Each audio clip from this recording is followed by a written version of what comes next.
Alex Teece, and seriously, so I currently work at McKinsey & Company. My last day is the 26th, and on the 27th, I will be the full-time principal of Alex Teece Consulting. It'll be the 5th business I've started. And I thank you, appreciate it. Don't tell McKinsey, actually, the McKinsey, don't worry. I mean, the funny thing is, so this is the fifth business I've started, and as I look back, and each time I exited a business, the first couple I didn't really have a plan, and to be honest, I'll go way back. The very first business I started was a DJing business. So bar mitzvahs and frat parties and block parties, and then one day the music just stopped, and people were like, "Hey, do you want to come DJ?" I was like, "Oh no, I just stopped." And they said, "Well, oh, we didn't know." I was like, "What do you do?" So that was my exit plan. That was my succession plan. And the next business I started was a charter school and a nonprofit in Hawaii. And that one I took really seriously because I have 500 families, I have 50 staff aboard, we raise millions of dollars. And when you're deep in a community and people trust you, then you really have to start to think about, okay, what is my legacy? It's not just about throwing the keys in on the desk and saying, bye, good luck. But it truly is about what is your legacy. And that doesn't just start the moment that you decide to leave, it starts years before. So the latest, and which is why I was looking at my phone, my father started a plumbing supply company in Western Massachusetts back in the 80s. And I grew up watching my dad go to work, right? I went and counted fittings with him for when he did inventory. I know all his guys, right? And, I mean, this is like born and raised, blue collar, never went to high school, or never went to college, graduated from high school, worked for my grandfather who was a plumber. He has no idea how he's going to step away from this business. So a couple years ago, he reached out and he said, I think it's probably time. I'm in my late 60s, I'm getting tired. I've been a plumber for 50 years, I'm tired. And we started talking about what he thought his legacy was going to be for his 100 employees, for his book of business. They do $30 million a year, right? Born, like from the earth type plumber in Western Massachusetts, and has no vision in terms of what it is that he is going to leave off. I told him I was 18 years old that I wouldn't work for him, so there was no hand it down. And my older sister lives in Fruitvale, younger sister lives in Boston, and they call him when the toilet's clogged, so they're not going to take over the plumbing business either. So leadership succession, well, I'm going to run through this quickly. Half these pages are pages that I use with my clients, so they're going to look really dense, so we're just going to glance over them.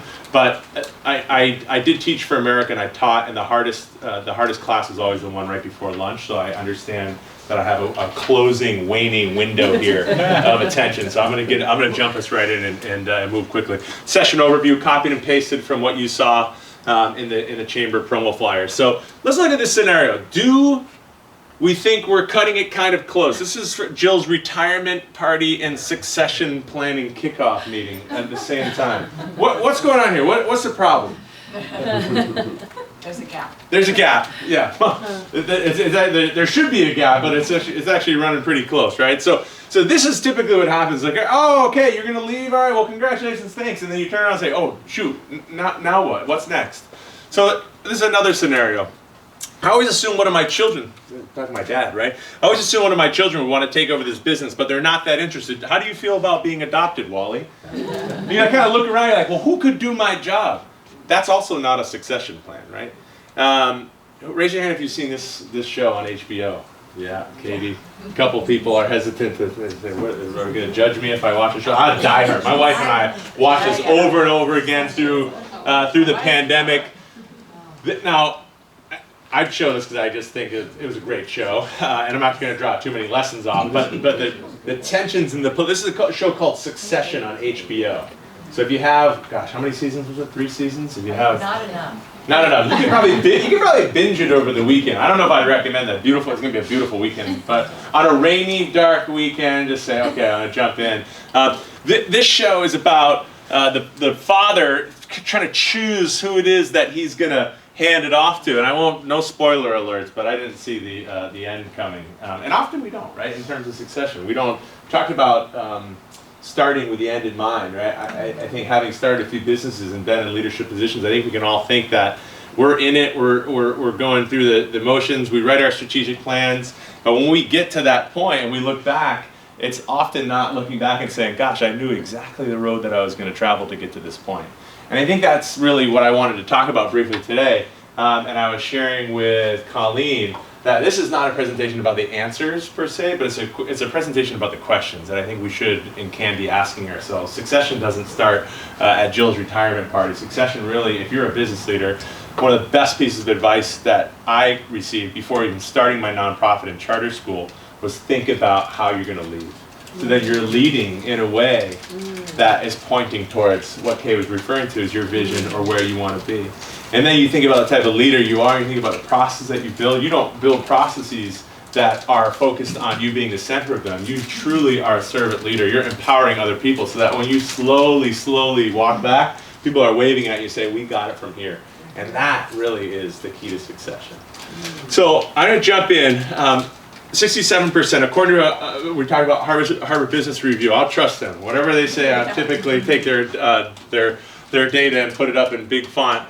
2/3 of companies, including small businesses, have no formal CEO succession plans. And I'm not going to do a polling. Raise your hand if you have a succession plan. I don't want to, shame anyone in the room or make this about specifically what our topic is. But the point is, a lot of people don't think about this until it's too late, right?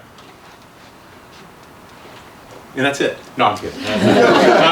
So let's jump in. Seriously, I'm gonna jump through this. So raise your hand if you think succession planning. I want to show of fingers, right? 1, 2, 3, or 4. If you think succession planning is most important at any specific part of this business growth life cycle, right? This is just one of those generic graphs of like, okay, growth, and then you get to maturity, and then you kind of decline.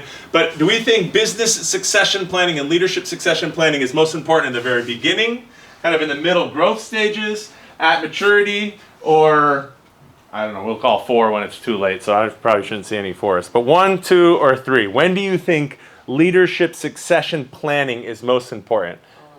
So Ray, let's say we'll do it on a count of 3. Raise either 1, 2, or 3. 1, 2, 3. All of it. Okay, 1, 2, we have all of it. So all of it. This is the all of it signal. If you want all of it, you just do this signal. Cool. A rodeo signal. Cool. Okay, 2. Great. So here's what I'll talk about. I think sometimes we typically see most of the leadership succession plans developed in these later stages. And again, we got a bunch of data, we got whole reports, and we can point to that. But I think we know anecdotally that most people, when we think about leadership and management succession, aren't thinking about it years and years before, right? They typically think about it when they look around and say, I think I'm done here. Now, what's next? If you get ahead of the curve, you start thinking about it maybe months in advance. If you get really ahead of the curve, maybe you think about it years in advance. Maybe, again, per my mentor who said, think about your succession leaving before you even start, which is in hindsight a great idea, but often we don't have the luxury of doing that. And then obviously into the future, and we think about our legacy. But my argument would be that all of these cycles matter. All of these components of a business life cycle, when you're starting, when you're growing, when you get to that place where you realize that you've kind of given it your all and it's time to move forward, all of these matter. So today, again, we're going to jump pretty quickly through this because a lot of these pages are dense and I use with my clients, but I want to show you and welcome you to what it is that I'm thinking about, and then pose this as just a question for us to be thinking about today. And then if you want to continue the conversation and you think it's something that is interesting, reach out to me, scan the QR code. I launched my website last night, so if that QR code works, great. Thank you, Squarespace. And if there are typos or you find links that don't work, to send them my way. But I want to talk about past, present, and future. But I also want to talk about 3 overlapping circles, right? Like ourselves. So ourselves in our business, we as the leader, the business itself, and then everything else. And the everything else is often what we get caught up in, and that drives us towards considering leaving, right? It's like the business, we love it, but then we're like, all right, now I'm involved with policy and advocacy and fundraising and all these other things. But it really comes back to ourselves. But I would argue that leadership succession is as much about you, your business, and the people that rely on you, your customers, the community, as it is about your legacy when you look back, wanting to be able to rest at night. So let's jump into this. So historically, again, Harvard Business Review, one of my favorite places to cite, 66% of the top 100 CEOs in the CEO Transitions database, this study they did, were internal promotions. So think about that. Internally, we're talking about organic growth, we're talking about building our business with the end in mind. 66% of these actual transitions happen from within. The other third are people coming from the outside.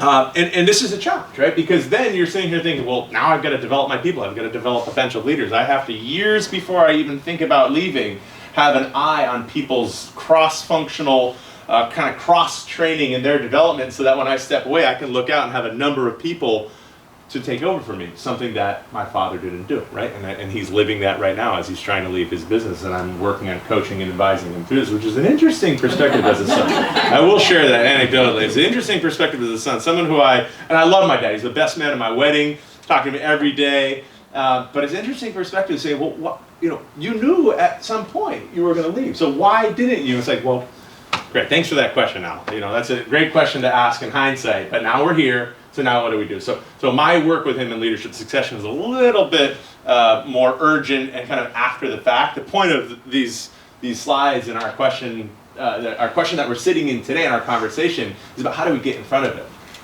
A time horizon, right? So to that point, it often takes years to develop someone to be ready to take over, right? And think about that. You start a business. We were talking earlier about the massage therapy business. Someone's going to walk in and you're going to say, gosh, you're a great person, and maybe I think that you have a great practice, but you don't know how I do things, and you don't know what it's like to come in on a Sunday night at 8 p.m. and turn the lights on because I've got some ideas in my mind, or show up 6 days away. I mean, these are the things that we as business founders and leaders go through, and if you're going to hand that over to someone, you want to be able to trust them. That trust is years in the making, right? So per studies, right? And this is a McKinsey study, actually, that I pulled from within. 1 to 5 years of development horizon time, which it could be more, depending on the business, right? We start big, and all these big companies, Fortune, but La Marinda, Walnut Creek, Contra Costa, even if we look at family-owned smaller businesses, it takes time. It just takes time. And then lost value, again, this is a big number. S&P 1500, this is close to $1 trillion a year lost by poor succession planning. Or C-suite transitions. But again, if we take those big numbers and downsize them, I think they still fit as they hit closer to home. Again, we're not going to read through this. This is for the decks of my clients, but this is what I was speaking about earlier. Self, business, everything else. We sit in all three of these spaces when we're thinking about running our business and also when we're doing our succession planning. And it's important to think about the ripple effects because even if, so I'm a Alex Teece Consulting. I don't have staff. I don't have a big business. Prior to that, I did, right? I have 50 staff, a board, 500 families showing up every single day. Those ripple effects when we make decisions as leaders are very different across context, but I think we can all agree that they go far based on us being a founder and leader, right? People follow us for a reason, and I think that we need to understand that when we're making decisions, they're affecting the people who are closest to us, but then they also go far into the community, our competitors, policymakers, people who have given us money to start, etc. Succession planning and leadership development are natural allies because they share a vital and fundamental goal, getting the right people in the right place, right? And I'm just building off of the things that Kay and Katie were talking about in terms of getting the right people in the place in the place now so that we want to go where it is that our vision is going to be taking us, right? And that is as true for people that we're hiring as it is true for ourselves. So aligning what it is that we feel we're comfortable or strong in terms of leadership development or leadership and growth for the people that are going to be taking over for us as well. Okay, so the second part. So that's kind of what setting the table and getting us to here. So this is what I really want to get into, right? So one, a multi-year strategy, and this is in the best of worlds, and we're thinking about leadership succession years in advance, right? It's not like every single day you wake up and say, okay, instead of running my business, all I'm going to think about is exiting. But it can't be. It can't be mutually exclusive. There has to be components of the way that you lead and the way that you manage and the way that you empower your staff that has an eye on the door. Unless we're trying to be working until 400 years? Is this something for 400 years? We working for 400 years. We have to have an eye on what our legacy is going to be and what it's going to be like when we leave. So that's a multi-year part. 100-day plan, clean handout, clear exit. I'm borrowing these from a book called The CEO Excellence, and there's a group of senior partners at McKinsey who I really had the fortune of working with. Have done hundreds and hundreds of hours of surveys and meetings and worked with some of the best CEOs in the entire world, and they've come down with these really tried and true, proven, again, for really large companies, but they fit and they make sense for the smallest of companies as well, whether you have 30,000 staff, as Jamie Dimon at JP Morgan, or you have 3 staff and you're a practitioner up the street. It matters in terms of thinking about what these transitions are going to look like. So think about that arc, right? That arc of succession planning, and it encompasses multiple years, candidates, scenarios, because when we leave, we don't want it to be abrupt, because those ripple effects can have a negative, those ripples can have a negative effect on your employees, on your customers, on the community. So when we leave, it should be this gradual swing of the pendulum, and I call that that pendulum moment in a couple times in these slides. And I'm working with my clients to think about just like a slow, gentle, we saw this coming, the momentum carried us right out the door, right? And it should be like that. Often it's not, as statistics tell us, as our personal experience tells us, as our family experience tells us. But it should be like that. So this arc, years, months, weeks, days before, allowing for that succession to take place is important. And it looks different, right? So like years before, you're not sitting down planning your departure lunch, right? Or your thank you tour. But years before, you might be sitting down with someone like me, someone in your network, a trusted advisor, a mentor, and thinking, what is this going to look like? Very dense. Don't memorize anything here. But when I sit down with people and I think about what are the specific components of their leadership and what to focus on, this is what I start to build out a 100-day plan with. Right? So if you're thinking, okay, I wish I had thought about this for years, but I haven't, and I have 3 months before I leave. I say, great, what are the things that you really want to think about? I say, well, I think about things for myself. Let me see if this laser pointer works. There you go. Self, business, everything else. So maybe, for example, and this is just illustrative, but maybe you want to think about aligning your organization to be able to digest the change that you're going to inflict upon your employees, your company, your customers by leaving. And maybe that's really important to you.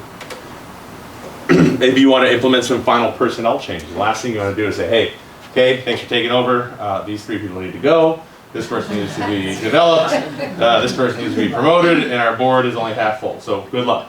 So what are those final tough decisions that you want to lead your company through? And then preparing your successor, obviously, right? It's so important that you hand off a successful probability of leadership moments to start building momentum for someone who's going to take over, right? And again, you talk about legacy, we were talking about looking back and putting someone in place. So again, the role of a leader leaving is gradually transitioning and getting to a place where at the end of your direct leadership, you're feeling comfortable with who's taking over. This handoff phase that we're talking about as well. So again, so you recognize it. I put this in because I think it's a great visual of the degree of direct leadership and impact that you have on your people and your company. But apprenticing mentor, right? Serving as a mentor for someone who's going to come in and take over for you. Then co-piloting, welcoming them into some of the tougher decisions, and then eventually handing off. And again, I go back to this pendulum because you own everything, you're the leader, you manage everything. Then you're co-piloting, you're welcoming and sharing decisions, good and bad, right? Welcoming them into the fire a little bit. And then you are counsel as needed. This one is really hard for people to do, and I will attest to that. When I left Dream House, is the charter school that I started in Hawaii. When I stepped back, and we were still living in Hawaii at the time, I moved from Hawaii last September to Lafayette. I watched, because I joined the board, so that was my step aside. I joined the board for our school. We were growing, we were fundraising, we were closing a $24 million municipal bond. We didn't want to shake investors. There was all these components happening. And as I watched from the board, I started being able to see things really clearly, and I wanted to jump in and go, don't do that. No, don't hire this person instead. No, they're the right candidate. No, we should open. And like I had all of these ideas. And Sarah, you're a teacher. So when I was a teacher, I was in the classroom making curriculum teaching. And then when I became a school founder and administrator, again, I started seeing all the things that I had done wrong as a teacher, and I would want to do better. But as a school founder, as a school leader, someone who joined the board, as you step back and everything becomes clear, it's not your role to jump in and micromanage and do all the things you wish you would have done when you were in the driver's seat. It's your role to be counsel as needed, to offer yourself, but to not micro-engineer, as we can call it. And that's hard. That's hard as someone. It's your business. It's your company. It's your the ethos of the company is basically your DNA, your vision. But there's this moment of transition, and when we talk about effective succession, you have to allow for the company to organically, like water, take its own course. So being counsel, and again, this is a critical part of the CEO Excellence book, is a critical part of stepping back and being a good leader who has gone through an effective succession, stepping back and being counsel as needed so that you're not staying in the driver's seat. All right. Clean exits for a successor and setting them up for a great liftoff. So one, acknowledging the journey. I think a lot of times people want to be really humble at the end. They're like, no thank yous. I didn't do this. This is everyone else. And it's like, actually, you need to flip that and say, thank you so much. We can celebrate me, because then it will offer closure for other people. Right? And that's something that leaders have a hard time, especially really humble leaders. And I experience this a lot in Hawaii. For folks who understand the Hawaiian culture, it's not one of like, hey, look at me, everyone's spotlight on myself. It's one that is much more grounded in indigenous values and welcoming others' perspectives and just handing off all of the praise. But it's really important for closure for people to be able to celebrate the founder and the leader, the person leading. So whatever that might look like, that's an important milestone and mark. Appreciating the newfound time, engaging in ways to give forward. So some folks who are either have joined boards or who have gotten involved with the chamber, these are really important components to allow yourself to have to put all that newfound time to good work, so that you're not waking up at night scribbling notes about all the things that you would do in your old company. It's like, okay, now it's time to shift and look elsewhere. You have a lot of insight, a lot of knowledge to give. The last two, and this is an interesting part of the CEO Excellence book, and a lot of the people who reached out to our senior partners at McKinsey were CEOs who, ironically, had a really hard time connecting with the people that they loved. I'll use my father as an example. I wish you would just fly my dad out here from Western Massachusetts. So my father, for years, went to work, built his business, was very close with his employees, etc. Now that he's stepping back and he's no longer the founder and the president of this company, he has to now create this new identity. Well, one identity is grandpa, right? I have 2 little boys and a third on the way. Another identity is someone who's civically engaged, civically minded, engaging in the community. But how then do you communicate? If you're locked in as CEO and the person in the center, the person who sets the metronome every day, how then do you step back and take on a different identity? It's really hard. And sometimes it's really helpful to have someone who has an outside perspective or an omniscient view of the situation that you're in, or has coached and advised other people along their own journey to help you along that as well. Last one, looking inward. And again, this kind of goes to the communication component and the getting civically engaged component, is looking inward and thinking about what your next chapter and your post-company chapter is going to be, is going to help you with your succession. It's going to be a clean break for you as founder, as leader of your company. And it's going to allow for you to take on a new identity. And there's just a little bit of introspection and work that needs to be done at the end. And again, helpful to have someone walk alongside of you in that moment. It's hard to do that with just the voices arguing, crisscrossing your own head. Okay, this last part, talk about, Katie mentioned there's a trademark. I'm going to trademark the succession step back. It's not the name. You can take it if you want. Make it that. But the point is to stretch before, during, and after the 3 chapters that we're talking about across self, business, and everything else. And if I think about the most important components of these 9, right? And again, just for example, 1, thinking about the 100-day plan. 2, thinking about a business transition plan. It's kind of like myself, my team, and my company. 3, doing real-time coaching and having someone on what I refer to as a bat phone, right? Someone who you're like, all right, I need help. I'm sorry it's Sunday at 8 p.m., but I literally need help, and I'm gonna be on the news in the morning, or it's right before a board meeting. Like all of those times you wish you had someone just to be able to call in. Like that's one of the key components in leadership succession. I had that person too. Right? I actually had a few mentors and advisors, and then I had a PR person, and then I had someone who was coaching me through. So it was like people that I could reach out to and call in those really critical moments to be able to hold the mirror up or walk alongside of me.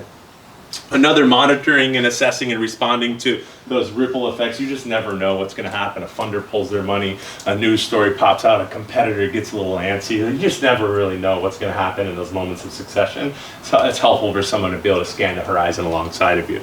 And then last but not least, growth strategy support. So growth strategies like strategic planning and leadership development for your people. That arc of your business and that growth trajectory needs to be considered as you're leaving. Again, it's difficult if you hand off your business to a successor and say, good luck, there's no strategic plan, where you go, what's the Dr. Seuss book, where you may go, Wherever something, you go, there you are. wherever you go, yeah, exactly. It's like, so these are challenges that need to be thought about in advance. But leaving someone with at least the dotted line into the future is really important. So these are 5 that I pull out that I work with clients on, that it was really helpful for people to work with me on as I was moving forward in my own business. And then again, this is an illustrative example of something I'd sit down, and this would all be blank. Then I would sit down with a client and say, what are the few areas that you really need support with? We probably can't cover all 9, or we'd just be sitting together every single day and the business wouldn't be running. But in terms of your sphere of influence, right? Self to everything else, and then before, during, and after, you can flip this as well. What are the things that you need most support in? And often it is, I need a plan, a multi-week, multi-month plan. I wish I had years, I don't, but I need a multi-week, multi-month plan. I need a bat phone, I need someone to call, help me work through things real time, right? See that ... when I text you. And then execution support. Need to know how to put pen to paper, paper to execution, and be able to walk away and feel like I did a good job doing it. All right. Wrap it up here. So revisiting these stages, and I want to just compare briefly with a plan and without a plan for folks who think back across this different time horizon. Again, we talked about this being typically where people start thinking about succession, if they really get ahead of it here, and if they just have the best of circumstances, they've already thought about it back here. But let's compare things, right? So introduction stage, you're starting your business, you have a long-term vision. With a plan, without a plan, the business just relies solely on one person. There's so many metaphors we could pull from, like a team or a business or a family. But the importance here is thinking about, after you go, what is the plan and what is that going to look like? So now as you're growing your business, you're building a bench of developing leaders, they're gaining cross-functional experience, you're looking around, you're saying, gosh, I have a great team, and they're just covering all the bases of this zone defense model. I really feel comfortable with the people around me in my C-suite or in my brain trust. You look back without a plan, missed opportunities for leadership development. Gosh, you were such a great friend and employee. I wish I had developed you. I wish we had more time. It's kind of like, well, you can if you have some foresight, right? Leadership succession in motion as things are going really well. This one's really hard. You're like, well, why would I have a succession plan if things are going really well? Well, think about all the athletes that we love and that we saw at the top of their game. They were already thinking about what they were going to do after they were done being a superstar, right? You don't ever want to catch someone on the decline and see them just going off into oblivion. So the most important time is when things are going well to be able to have that. And again, that's why leadership succession, it's not just about the end. It is truly about the middle and the beginning, but those middle stages where things are going well in your company, thinking about what the door looks like and how far away it is, super important. Without lack of depth on bench, pending leadership vacuum, right? There's no leader in place, there's no vision for the company, there's no one to take the flag and run with it. Any metaphor we want to think about. Successful handoff versus a reactionary and timid, non-strategic one. Next chapter of growth begins versus lack of growth because we didn't have a strategy. This juxtaposition, if we just drag it through the life cycle of any business, from anywhere in the world, I think we can hold up these 5 stages and think, yeah, they crosswalk, right? It's kind of like a horoscope. When you read a horoscope, it's like, yeah, some things, yeah, not so much. But like all in all, this right here fits no matter what business we're talking about, no matter where it is, what sector, where in the world. And it's important to think about what it takes across the life cycle of a business to stay above this line. I just briefly want to call to, and again, as I think about my family, as I think about the folks that I work with, the baby boomer generation, and folks who were born 40s, 50s, early 60s, there is going to be the greatest generational transfer of wealth over the next decade, not only in terms of assets, but also in terms of wisdom. And I think that sometimes gets lost because while I would love for my parents to live forever, while I'm sure my father's employees would love him to lead his company forever, it's just not going to happen. And we have gone through such a metamorphosis. We have gone through such change over the past several, year. Like a year ago, if I said ChatGPT, you would have been like, what are you talking about? 5 years ago, if I had said Gen AI, you'd be like, what are you talking about? 10 years ago, if I said TikTok, like there's been so many things that have happened that just that hockey stick arc of what it is that our generation or our younger generations are walking into. No one's going to walk in the door and tell my father that they want to take over his plumbing business. Right? No one's calling you up saying, hey, you probably haven't thought of your succession plan, but I'm here and I know what you're going to do and I know what you're talking about and I'm ready for you days, weeks, months, and it just doesn't happen. So the challenge here is that leaders are aging out of operational and functional positions and they don't have family to take place. Well, that's our opportunity, right? As more and more family-owned businesses that are led by founders, as that area gets smaller, our opportunity to step in and think about how we're going to walk alongside of them. Right, and the baby boomer generation, my parents' generation, I have everything to thank. Everything to thank. This PowerPoint wouldn't be up here. Microsoft Office wouldn't be in existence. A ThinkPad wouldn't be in existence. Now, how does the other generations take that and run with it in a really sensitive and gentle way? All right, a couple more data pieces. Again, I'm happy to share this. Nothing that's going to blow your mind here. I had talked a little bit earlier about the value that's lost. The CEO succession, just to call, if there is a rushed succession, typically people don't do well. That's also not going to blow your mind, but the data is there. And then folks who do have plans and hire within and develop their bench of leaders often do much better. Last but not least, I thought this was fun, and again, it goes to that arc. And I don't know exactly what this business arc is, but same thing, right? The joyride, burnout, major decision point, plan takes place, and then there are 3 separate pathways: a strong leadership succession plan, the slow death of your business, or just this crash and burn. And I think where I want to end is, what path will you take if you're a business leader, if you know someone who's a business leader, and you're thinking about this kind of stuff. And that's it. Thank you. No question. No, I'm kidding. Of course, questions. But let me know. Seriously, it's 11:15. So if there's lunch and what else? We actually, one of our speakers couldn't make it. So Yeah. They have a little bit of time, so I figured we could maybe have questions answered for each of the speakers. Oh, great. Okay. Some time for, but Cool. feel free to take. Why don't I take a couple, and then Katie and Kay, I don't know, we can create a little ad hoc panel in case there's anything lingering, and then if people need to start sneaking out towards lunch.